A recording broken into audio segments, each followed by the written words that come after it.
tela do seu iPhone desliga muito rápido ou demora antes de bloquear? Saiba mais logo após a vinheta.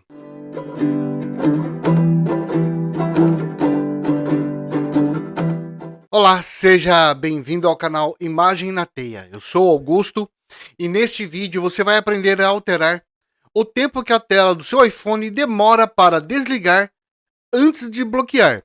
E se você gosta desse assunto, já deixa aquele like. Pegue o seu iPhone e vamos alterar o tempo da tela desligada antes do bloqueio juntos agora. Bem, aqui no iPhone, você vem aqui em Ajustes, procure Tela e Brilho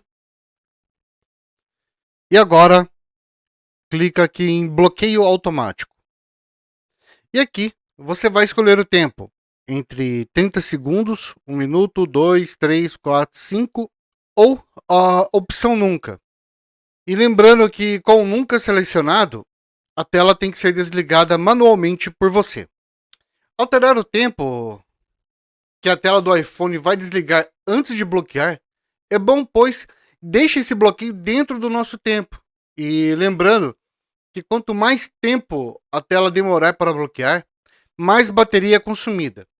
E o modo pouca energia selecionado, né, quando ele está ativado, ele vai padronizar o bloqueio de tela em 30 segundos. E agora que você aprendeu a alterar o tempo de desligar a tela antes de bloquear, inscreva-se no canal e ative as notificações. Aproveite e compartilhe com seus amigos. No card acima, deixe uma playlist relacionada ao assunto. Por este vídeo é só. Espero ter ajudado, agradeço por ter assistido e até o próximo vídeo.